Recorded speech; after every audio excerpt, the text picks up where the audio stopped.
everybody. Welcome to another episode of 21 Days of Fasting and Prayer. If you are blessed by these videos, I ask that you would click like and share on whatever social media platform you're watching this on, or you could go to YouTube and find the Restoration Seattle page and click subscribe to our channel. I mean, that would be really awesome. Anything that you could do to spread the work that God's doing in our congregation and in our community would be fantastic. Today I'm here with Matt and Katrina Gile. Matt is an elder in training at Restoration, and Katrina is our children's director. Hey guys. Hi. Hello. Today I want to talk about authentic humility, right? Authentic humility. And there's this one passage in Matthew 18 that I really, kind of think sums up what authenticity looks like, right? To a person who's trying to become a fully devoted follower of Yeshua. So in Matthew 18, verse 1, he says, "At that hour, the disciples came to Yeshua saying, 'Who then is the greatest in the kingdom of heaven?' And he called to himself a child, and he set them in the midst of them.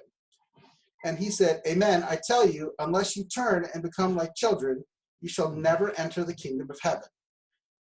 Whoever shall humble himself like this child, this one is greatest in the kingdom of heaven. And whoever welcomes such child in my name welcomes me.'" So I think we're in a time period where it's just really easy to act in your own self-interests, right?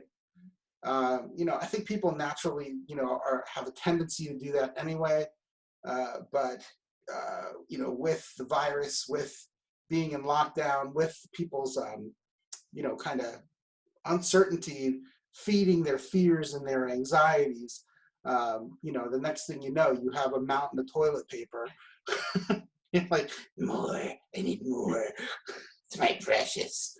And I walk into, some of these places, and I go out, in public, the times I do go out in public, and it's just a completely different dynamic that we're all looking at. But Yeshua's called us to humility, right? He's not called us to self-preservation. He's not called us to, self-promotion. He's called us to humility. So what I wanted to talk to you guys about today is, what does authentic humility look like, right? And, particularly now, you know what I mean? Like, how do you kind of practice humility in a practical and authentic way?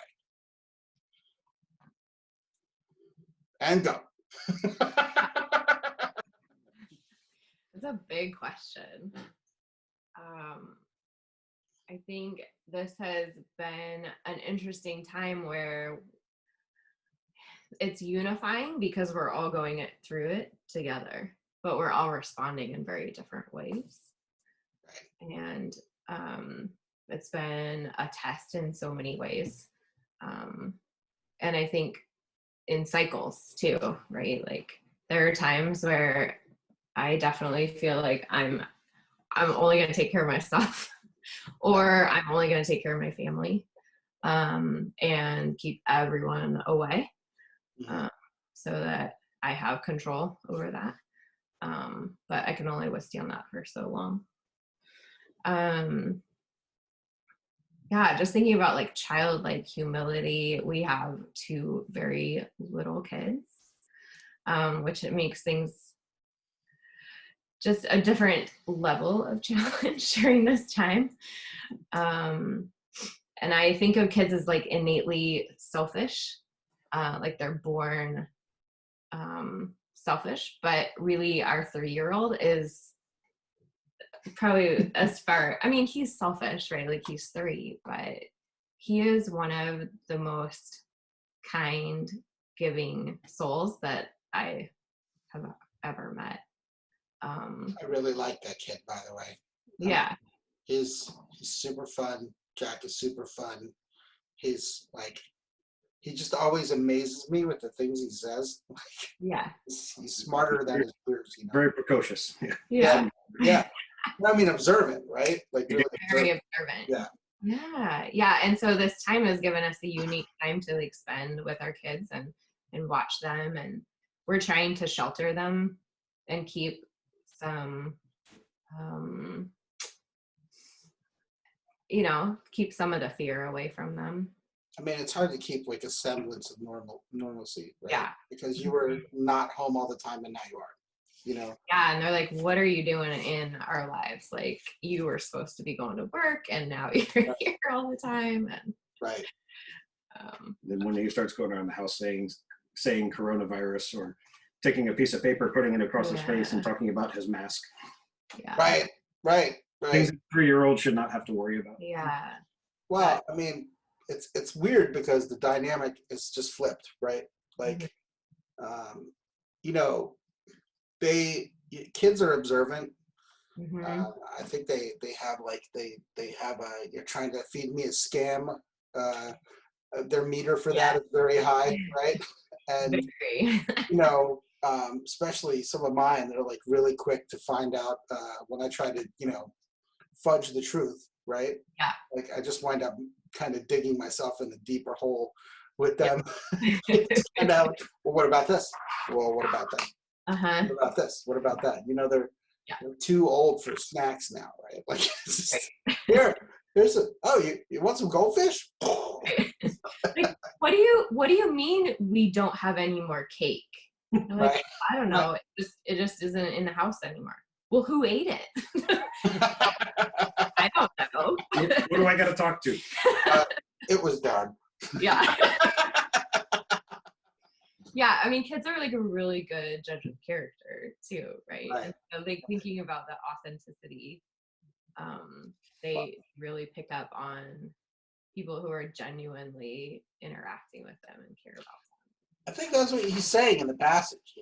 Like, when you're looking at the passage, the reason why he picks the child, right? Is because the child has no agenda. Right? The child has no agenda. The child has not like sat there and overthought things and run everything through a grid of fears and anxieties that have sculpted his worldview. You know what I mean? Like, or past experiences. The kid is just the kid, and the kid is going to experience what Yeshua's like has to offer. Right? Like, okay, Yeshua's saying, come to me. Yeah. Bring them all to me. In another, passage, in another one of the Gospels, this story is they're shooing the kids away, right? Like they're trying to keep the kids away from Yeshua because they're like, he's just way too important for you, right? But Yeshua's saying the humility that I want you to exhibit, right? Like as my followers is simple.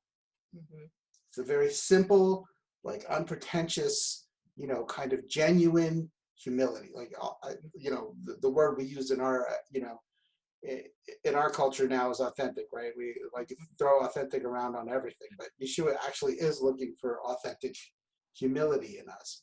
So, Matt, I know you work in IT, and Jimmy Fallon got famous doing the IT guy skit. I don't know if you're familiar. Oh gosh, I gotta educate you. An IT transplant. I didn't grow up in it. Yeah. Okay. So in your job, right? Like you work in IT and you do help desk stuff. And what is your like experience in dealing with people who are like, maybe trying to get? I always get mad at the IT guy. Kelly calls her IT guy, and I'm mad at him. You know what I mean? Just asking you to do all this other stuff, and it keeps you on the line forever, and it doesn't get fixed. It really just kind of boils down to just turn it off and turn it on again, right? Like, yeah, so well, you'd be surprised how often that actually works. No, it totally does. That's my first answer in any question. Yeah, right. People talk about coronavirus. Have we tried turning off 2020 and turning it back on again? Can we restart 2020? Reboot. 2020? Yeah, I break. I fix things that are broken, and nobody really calls me when things are going really swimmingly well. People call me when things are right. So, like, when they are wanting to, what's the process you go through when maybe somebody's like pushing your buttons, right? I'm just going to be frank here. We're on a leadership team together, we're all close friends, and we're all sometimes capable of pushing each other's buttons. It doesn't necessarily have to be just at work, right? Like, it can just be any other situation. But yeah, like, if you were like, if you're in a situation where there's a lot of pressure, right? Because I think a lot of people are going through that. And then, I talk to people and they're in front of a computer all day for much longer than they have been, right? Before. They're working more, right? They're not making more, they're working more for the most part. You know what I mean? Some people are making less. My hour and a half commute is now here at the desk. Right. Like you get up. Yeah. I think a lot of people used to think that this would be great.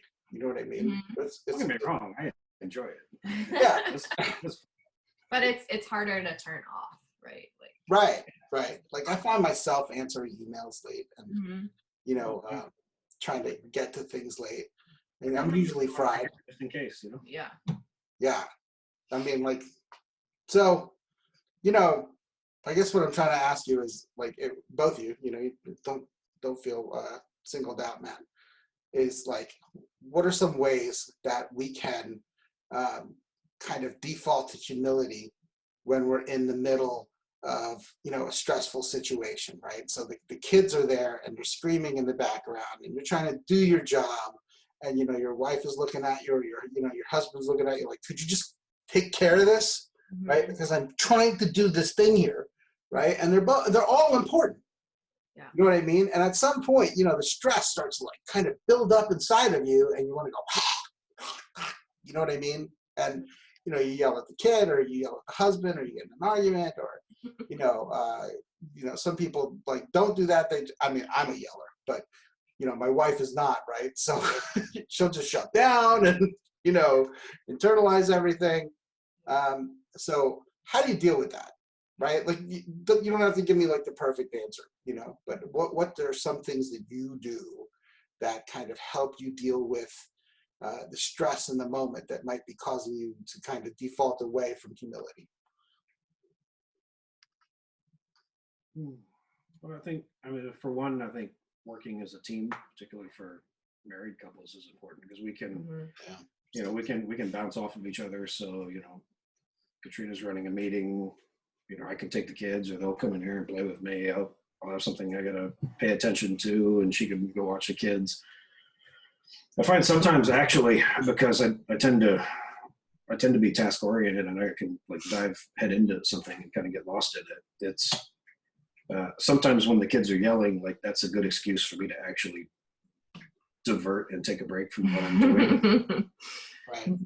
Whereas I could easily, sit down here at 5 o'clock in the morning, when I get up and then not get off the thing all night because there's always something to do at work. Right. But when I can tell that Jack's getting antsy or something, okay, there's nothing at this moment actually on fire at work. It's coming down. I could take 5 minutes, walk him down to the mailbox, get him outside, let him run around for a few minutes, and get some daddy baby time.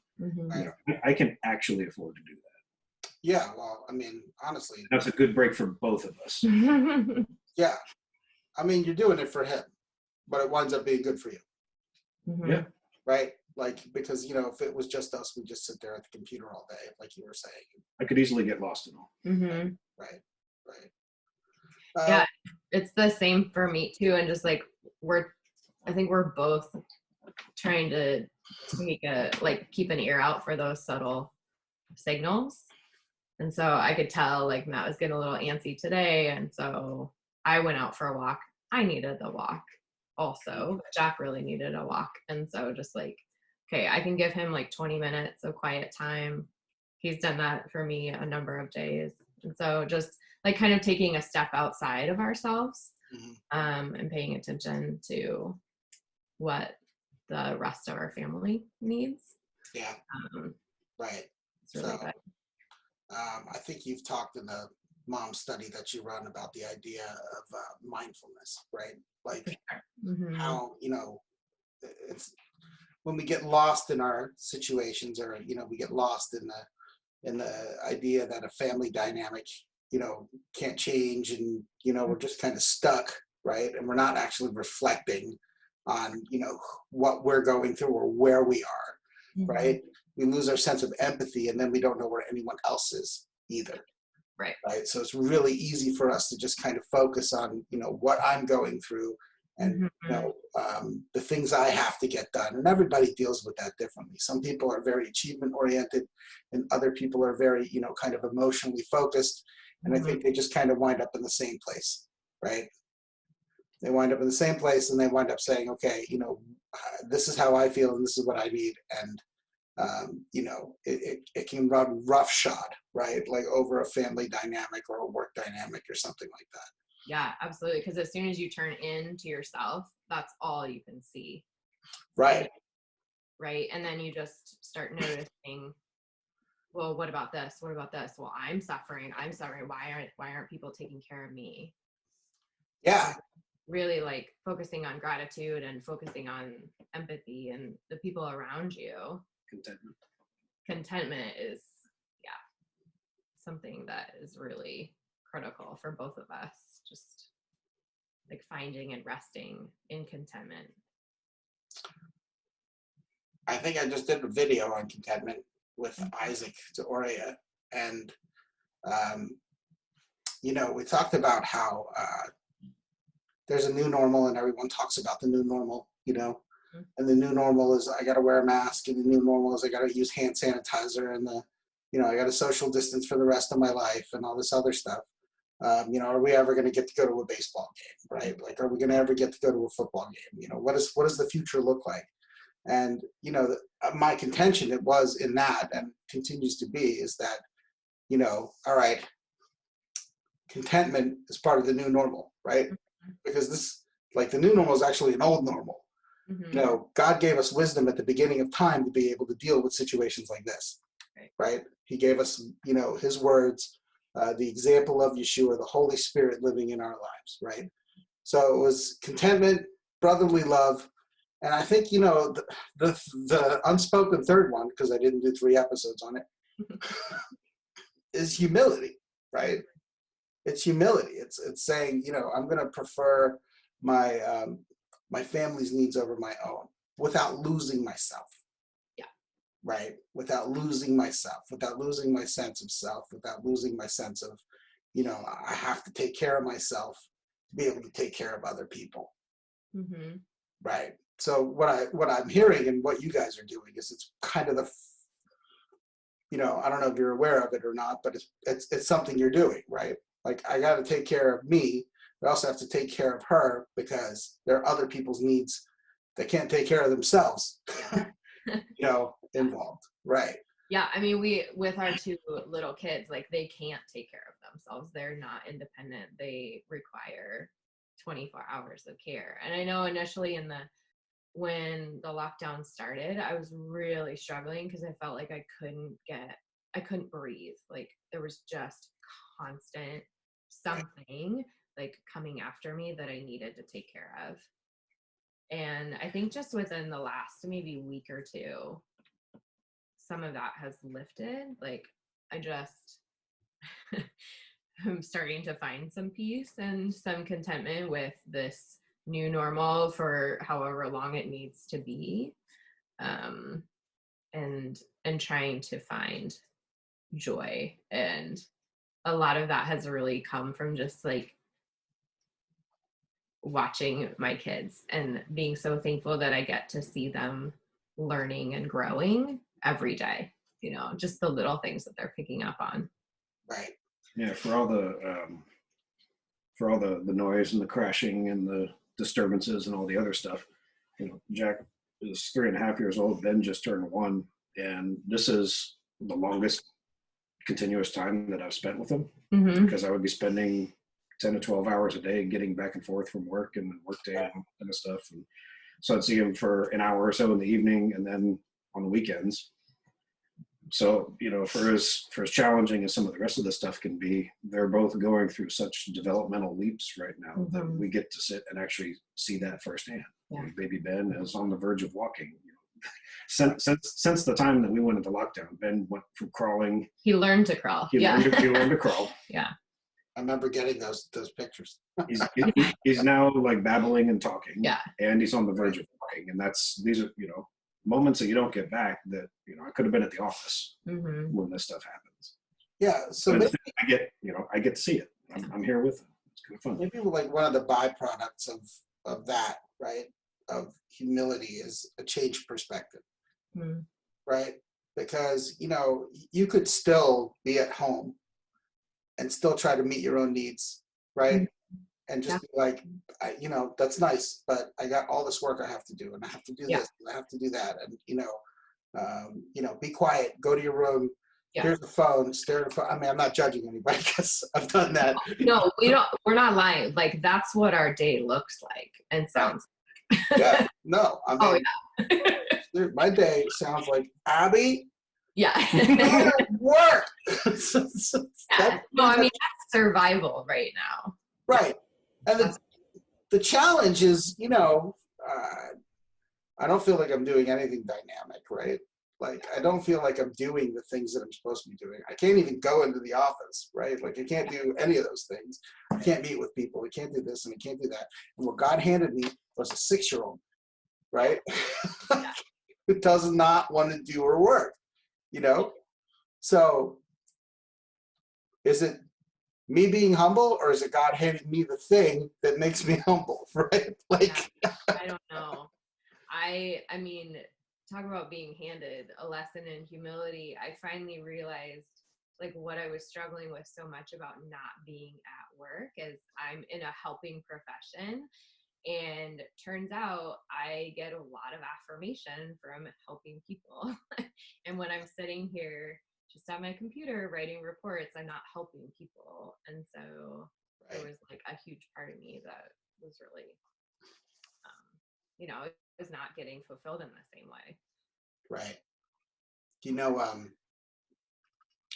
Like, if you read through the New Testament, there are a gazillion, different contexts where, the idea of humility is summed up in words like patience and, forgiving one another. Even later on in this passage, he talks about the importance of forgiveness, and really kind of the goal of humility is to be able to resolve, with people who have hurt you in your life. And the reason why he gives the child as an example is because, one kid walks up to another kid, they get in a fight, and then the next day, they're out there riding bikes, right?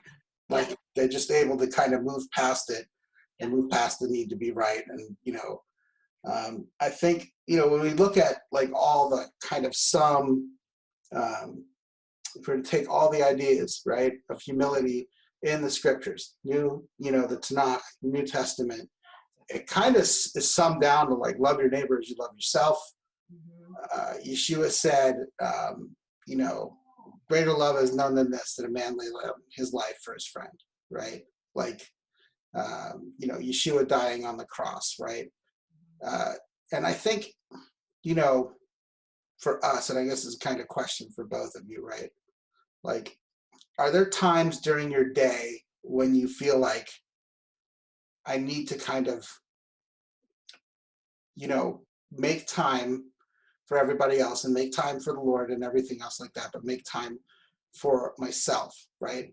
Like, so then I can keep, kind of practicing that humility. Like, how do I recharge? How do I recharge my battery so that I can say, all right, my first instinct isn't to be humble, but, I know I need to start, like I need to practice it in my life. So, but when I'm depleted, you know what I mean? And all of these things happen. How do I recharge? Like, how do I, kind of get back into that place where I can start kind of, walk in that humility again? Is that a tough question? Like, how do you recharge, Yeah, no, I love that question. I mean, I've been on this quest for a couple of years of like answering that question. I still don't have any good answer. I led our whole moms group on, that study on finding rest, and it's something that I continually grapple with. But I think that humility plays a big part in that, because it's a constant reminder of like being grateful for the things that we do have. Like, I can take a moment, which is so exhausting and hard, but if I can find a little piece that of gratitude in that moment, it really lifts my spirits. And if I can completely humble myself through prayer or worship, Mm-hmm. that is more recharging than so many other things that I try. Like I'll just sit and I'm just gonna watch some Netflix for a little bit. I just need some time to myself. Well, it never pays off for the amount of time that I put into it. It's just kind of, I mean, that's No, needed, everyone, you know, it's too, cool, right? Like, but honestly, not halfway through like half of the these, same way, you know. halfway through half of those shows, I'm like, oh my gosh, those people are Yeah. so messed up. Like, let's take the most messed up situation we could have and Right. write a whole season of episodes around it. You know what I mean? Right. Well, at least I'm not, as bad as that. Yeah. I can actually feel better. No, I know. Sometimes I forget which one I was watching. It made me angry. You know, I was like trying to watch this to kind of calm down. I think it was the I forget what it was, but it was one of the Apple TV shows. Spinning me up again. Yeah. Yeah, like, it's making me upset. Like, this isn't recharging me, you know? Well, yeah. So finding things that last, right? Like changing your perspective, worshiping, entering into prayer when you need to, finding, finding God's presence in the scriptures. Mm-hmm. It's kind of what I'm hearing from you. Yeah, absolutely. And actually finding community. I feel like community builds me up a lot more. Like, I think my instinct is to think that, I'm trying to help other people, or being around people is I'm actually an introvert. And so being around people is draining for me. But when I'm truly with people who I trust and who lift me up, that's definitely recharging. Yeah, that's great. So I think the only thing I want to add to all of that is, one day we're all going to be back together, right? And I just want to offer this kind of as an encouragement, like we'll all be back together again, hopefully soon. Mm-hmm. The tough road that a lot of us are walking and trying to keep, keep like Yeshua's example of humility at work in our lives under these, really difficult circumstances to do so. It's more difficult for some than others because some have lost their jobs and some have actually got this virus and some have lost loved ones.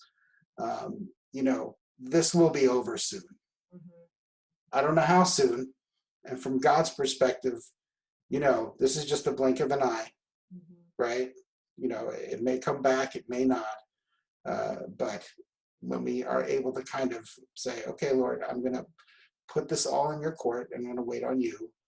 And, Matt's sermon last week was great. The idea of waiting and worshiping until, it's time to do something else. So, yeah. So anyway. And that could serve our purpose right now, and that's okay, right? Like, right.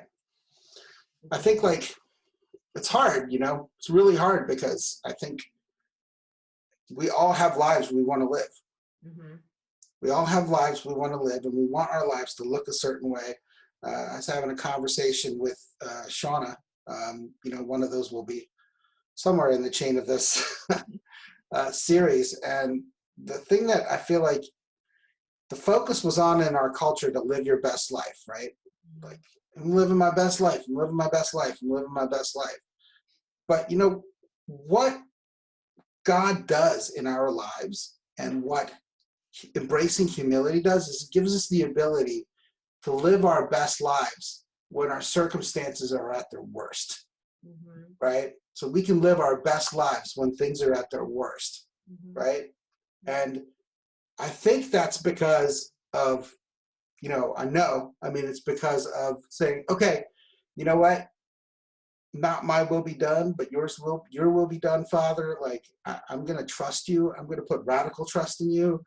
I don't understand how this is going to work out. Like, I lost my job, but I still want to keep tithing. I lost a loved one, but I'm still trusting that God has a plan. right? Like I lost my job, but I'm still trusting that God has a plan. You know, I'm going to put you first, Lord, and I'm going to put others before that. And, you know, I'm going to say, okay, not my will be done, but your will be done. Not my agenda, but yours. So anyway, I think I've had you guys on for a long time. But it's kind of selfish of me because I don't get to see you guys anymore. I know, we miss you. Right. When this is all over, we're going to have a messianic holy kegger at my house. Don't send me an email about that. It's a joke. No, it's not really